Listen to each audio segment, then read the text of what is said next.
Xbox. Yeah, I bought an Xbox Series X, or as I like to call it, the Xbox SEX, just without the forced awkward pauses. And I bought my console for less than MSRP because, as it turns out, Microsoft sells refurbished ones themselves.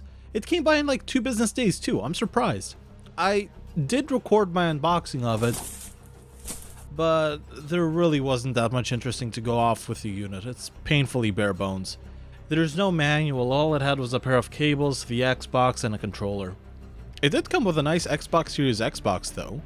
But in the current situation I find myself in, I feel like it would have been best for me to have also bought a PlayStation 5 and then looked at both consoles with a fair and unbiased eye and then made a buyer's guide now that you can find the stupid things in stock. Problem is, I'm extremely biased in my purchasing decisions. I've actually skipped the last generation entirely, so no Xbox One, no PS4, I only got like a Wii U last year, and I will flat out admit that I make terrible decisions intentionally because I find it pretty funny. And that's why I bought the Xbox Series X, which I consider to be the worst console of this generation. I mean, as if brand loyalty matters in any way whatsoever, the big upsell of the Series X is that it's backwards compatible, but then again so is the PS5. Specs wise, the Xbox is just a little bit better, not a crazy amount though, it'll be outdated sooner rather than later. And I mean, I guess the Xbox also allows you to buy once and play games on both your PC and your console, so what do I think about that? I mean, I'm happy for you, Xbox, for adding in the ability to play on my now weaker PC, but realistically, I'm not actually that impressed. The thing about that is that you need a digital license to actually play your game, and I don't see Microsoft continuing to support this service until the heat death of the universe. Remember Games for Windows Live? Also, to do this, I have to buy games on the Microsoft Store, and I'll be honest, that's not really quite as appealing to me as, say, buying it literally anywhere else. The thing is, crossplay does work, as you can see with Forza 7 here, which I bought right before it was delisted forever, but the problem is, every Xbox that hasn't been activated will be bricked unless Microsoft gives us a physical dongle or a debug code that'll let us skip the installation process. First off, the Xbox X will never allow you to proceed with installation without logging in online. If your internet goes out, or better yet, Microsoft servers go out, you will not be able to set up your hardware that you paid roughly 599 Canadian dollars for, plus taxes, ever. But hey, it's just a one-time process, right? After the initial setup, you're good, right? Nope. I bought a handful of Xbox One games from GameStop as well as some smaller local retailers for this video, and decided to try out Mighty No. 9 as my first modern Xbox game. Yeah, turns out if you're not online, you will never play anything backwards compatible because it requires a small config patch to let you actually play the games you already own. Yeah, Xbox Series X games do work, but not if they're smart delivery. Then you'll have to install some files as well. And amazingly, that's exactly what I wanted from my console. A verification check for a game I have a physical copy of. Like, it's right here. You can read it. You've got that hypervisor that prevents me from cracking the Blu-ray disc firmware. Isn't this verification enough? Granted, this "you have to go online" notice isn't actually a verification check. It wants to download a configuration file that basically tells the Xbox Series X how to interpret the Xbox One disc. But how about, and crazy thought, let me just download all of that myself. How many games did the Xbox One have on disk that could be playable just by itself? Like 800? Give me the config files as an archive, and let me extract them when I insert the disc so I can just disconnect the console permanently instead of doing this convoluted method I figured out for playing games as they are on disc. Anyway, as my first Xbox game, Mighty No. 9. After I got all of that installed, this game, yeah, I gave up after 5 minutes, guys. It's not even fun, it's just bad. It drops frames, the gameplay isn't fun, the fact that it uses 3D models in 3D space as if it's 2D makes it hard to identify what's a safe place to hit and what isn't. And this game is just painfully long and kinda cringe to start off with, like, oh, look at that, things are happening, you gotta go save the world, cause Dr. Wily's at it again, alright, see ya, fucker. Then I tried to go again with Rare Replay, and from that, I wanted to see if I could get it to run via just the disc. Well, this game is not updated. I can't play Conquer, so I'll have to update the game, because that's like half the reason why I bought it. But in the meantime, I played a little bit of Jetpack, Rare's first game on the ZX Spectrum, and it's a really good game for the Specky. I also wanted to do a review of the Viva Pinata games, and this is going to be my opportunity to do so eventually. Next, I tried to see the difference between the one game I bought digitally, Forza Motorsport 7. Yeah, I didn't get that much time to play it, but it's an improvement compared to my PC, and that's more of a dig at my PC, however, and the fact that I still use a 360 controller. Both this and my PC can hold 60 frames, but the loading times here are easily 10 times faster, and that's without any sort of hyperbole. The SSD in this system is great. A fun fact, I actually bought this right before it was delisted from the Microsoft Store for a review about a PS2 game that I should get around to. Turns out that there's a lot of beautifully weird racing games out there from that era. Next up, it's time for some actual next-gen gameplay with the Matrix Awakens demo, you know, the one that shows off Unreal 5. It needs some kind of optimization or shortcut bad in the global illumination calculations, but I'm impressed with what it's offering. It's got a lot of little things that aren't quite right, such as particles looking extremely fake, but the per object camera blur is welcome, the draw distance is insane with minimal pop-in, the range of AI, like this, shows a lot of potential.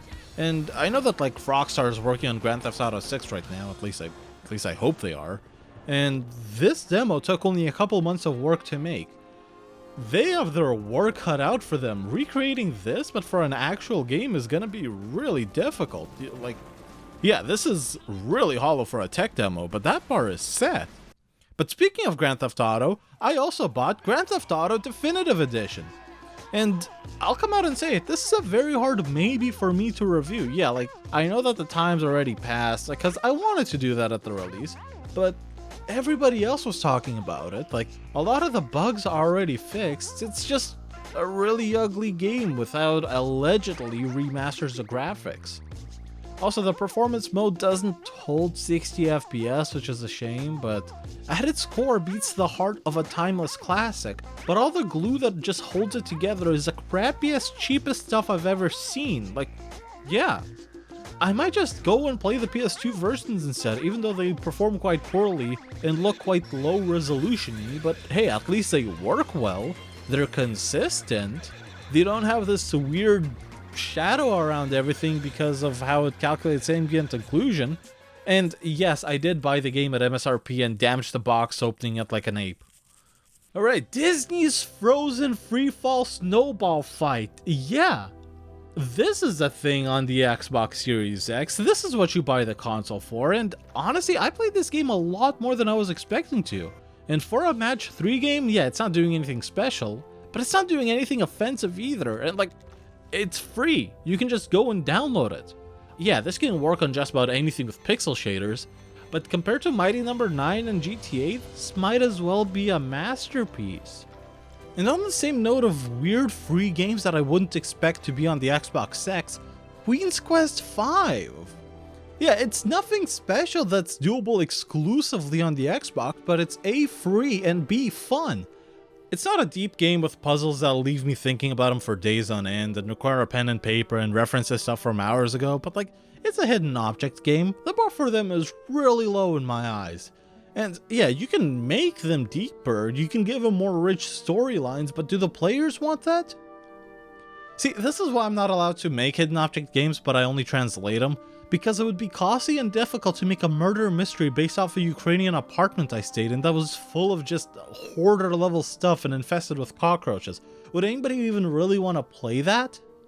Yeah, but hey, if anyone wants to waste like a project's worth of budget on my concept, slide into my emails. I've worked on a few before as a contractor, and as I said, I translated a hidden object game where I had more rain than usual to flourish up the localization. You can make them a lot of fun. And speaking of other games that are fun, yeah, I've got some other games like Madden, Homefront, Capcom Fighting Collection, Pure Farming 2018. I haven't played any of those yet, but I should. There's also Cyberpunk, but I actually don't own Cyberpunk for the Xbox. I wanted to play it unpatched, and I ordered a launch day copy for the PS4 instead about 2 weeks ago. You know, even though I don't own a PS4. What a wonderful game. Right, and so, really quickly, I'll just give a final score for the Xbox. Ticking Time Bomb. Yeah, they're letting me play it now, but they won't be able to keep this entire ecosystem up in, say, 20 years. There's gonna be a nice statement about how Microsoft cares about games. Maybe they'll let some discs keep working until they get rid of disk drives altogether and you end up with a wall of nice coasters, but the hardware is gonna become e-waste, and it's basically taking away your right to use the hardware you paid for. Yeah, Xbox has backwards compatibility, and allegedly it's full for Xbox One games, but anything older than that requires the original hardware. Yeah, Grand Theft Auto 5 for the 360 sold, yeah, God knows how many millions of copies.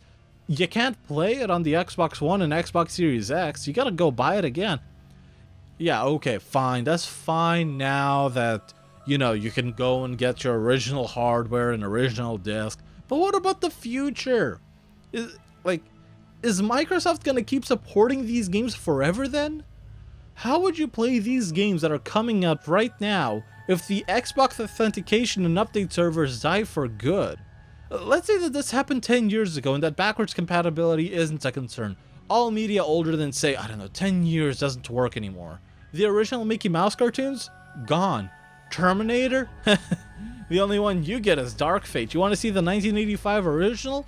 Well, too bad, unless it's ported over and you buy another copy, you're not getting access to it, well, ever. Oh, but you bought it back in 1985? Well, again, too bad, fucker. Are you starting to kind of see what I'm getting at here? And like, this comparison is totally relevant. I'm noticing this as a general trend. It's not just the Xbox. Lots of consumer devices are becoming e-waste material and disposable in general. Yeah, you have a timeless classic right now that dies in 20 years, well, you can buy this awesome reboot the company will make, and by the time the original enters the public domain, they'll be on reboot number 9, and you've forgotten what the original even is, because the branding of the new is stronger than the old. Not many people are going to want to go and find the original version of something, especially when the new stuff has the exact same name. Plus, if a company keeps things locked down to such a degree that you, an end user, can't do anything on it that the company doesn't want you to, well, that's gonna tempt people to break your thing, right? Microsoft thought of that. They threw people a bone with their dev mode that lets you make homebrew and run virtual machines of Windows 98. So homebrew makers are happy, and piracy isn't as big of a field as it used to be, so they won't break into your little walled-off garden. It's too hard for them. And I'm not even kidding about the Windows 98 thing. I thought Windows 3.1 was awesome as hell on the Wii. Imagine Windows 98 with an emulated 3D accelerator. I could play some real early DirectX games on that I would just have huge problems with on Windows. And that doesn't even get me started on the other aspect of goods as a service rather than as, you know, goods as a good. Subscriptions!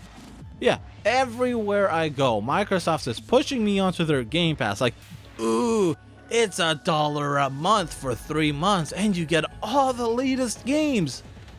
Yeah, hey, Microsoft, I already have never paid for your god-awful choice of making online gaming a subscription out of spite.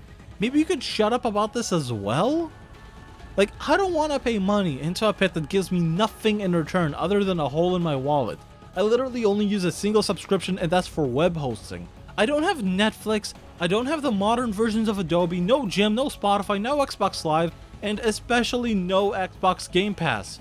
I can't play my Switch online, I'm not gonna play my Xbox online. And this brings me back to my point. If Microsoft is willing to take my money for their console, but then take away my right to use the console I paid for, why would I give them money again? At least I know with a subscription, yeah, it's a service. Allegedly.